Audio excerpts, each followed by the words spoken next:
Huge news and another massive twist in the Andretti F1 entry saga. And this is a good one because General Motors have committed to doing their own F1 engine from 2028 in association with Andretti, with the Andretti entry.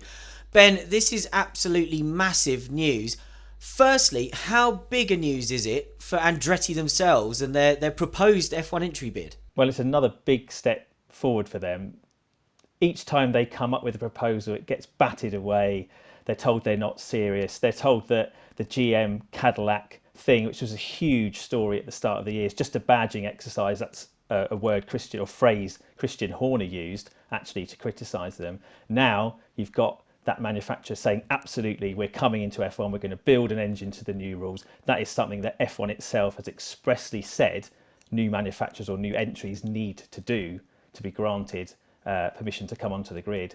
So it's another massive step forward for Andretti's proposed entry. Yeah, I have to say, ever since Andretti has been trying to get into F1, I feel like all of these things keep getting thrown at them. Like, oh, well, you have to do this. And they say, fine, we'll do it. Oh, you have to do this. Not having a manufacturer was a big part of that. It was a big thing that it seemed like was missing. It's not missing anymore. And we have to say, we're still in that process where the FIA may have approved Andretti, but F1 itself hasn't yet. So let's look at it from F1's perspective. How big a deal is it to get General Motors to do an F1 engine? This is an automotive giant that now says it's coming in.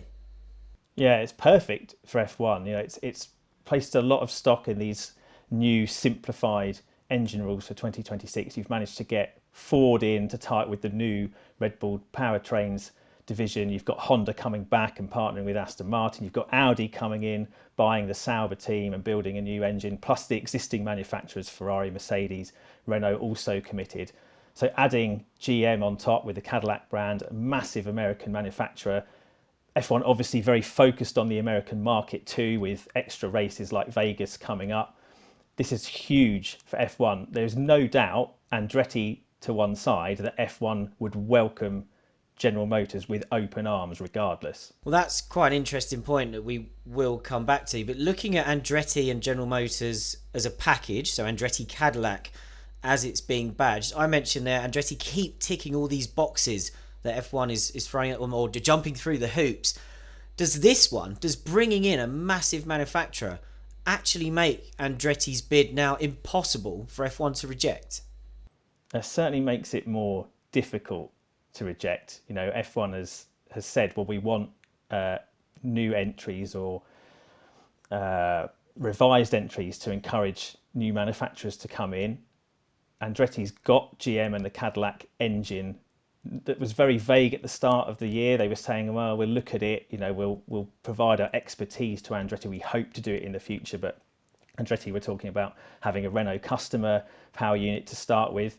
Obviously, they may still have to do that in the interim.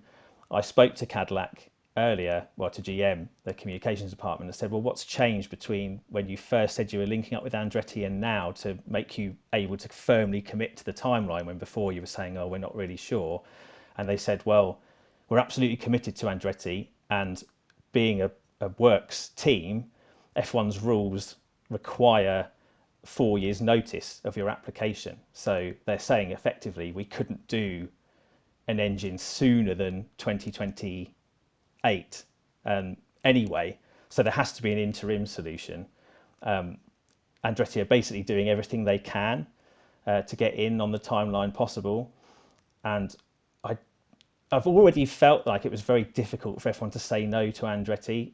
You know, it looks like a much more serious proposition than even some of the existing teams. You know, a Haas model, for example, where you basically buy as much of the car as you can, you have a customer engine supply.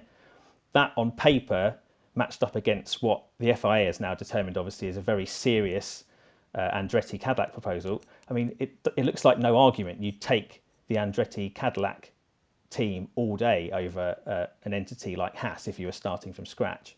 Yeah, I feel like Andretti throughout have been told, or one of the reasons everyone's been teeing them up, or F1 has been teeing them up to reject them, is what value are you bringing? I've always felt that if we turned that back on the teams already on the grid, you can ask that about a good, perhaps 3 or 4 of the teams already there. What value are you bringing?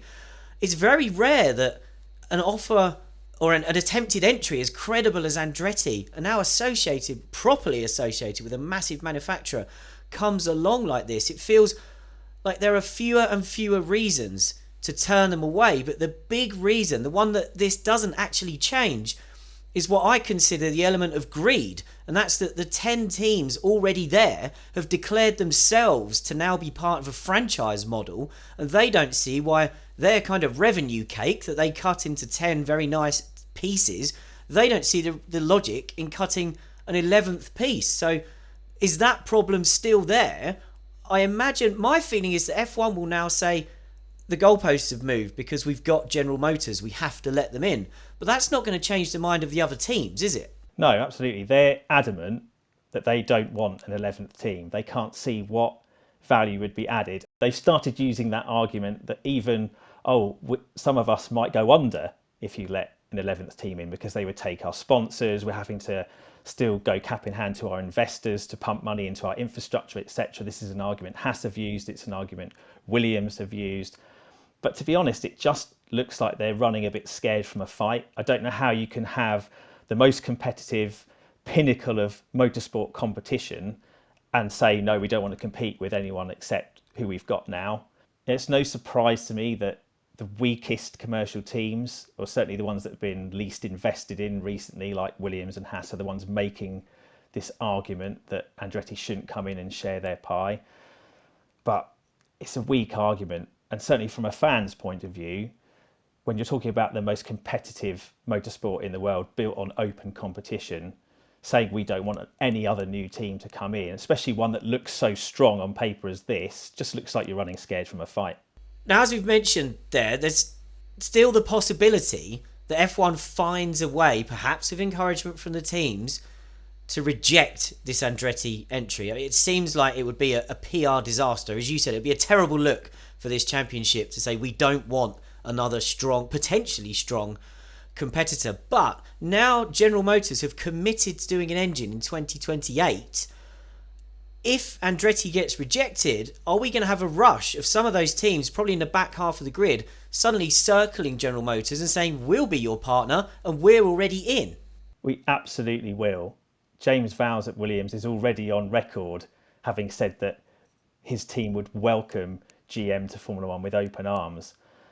And he tied himself in knots a bit and was asked to clarify, well, does that mean you're going to try and open negotiations with GM to get Cadillac engines if Andretti, as we expect, don't get approved? And he said, no, I don't mean that. I just mean that GM would be really good for Formula One. And that is at the nub of the issue we still have. Formula One loves the idea of General Motors and Cadillac being in the sport, but doesn't want Andretti. But at the moment, Andretti and GM come as a package. The statement about the PU for 28, that says we intend to be the Andretti Cadillac works team. But obviously a lot can happen in the next 4.5 years.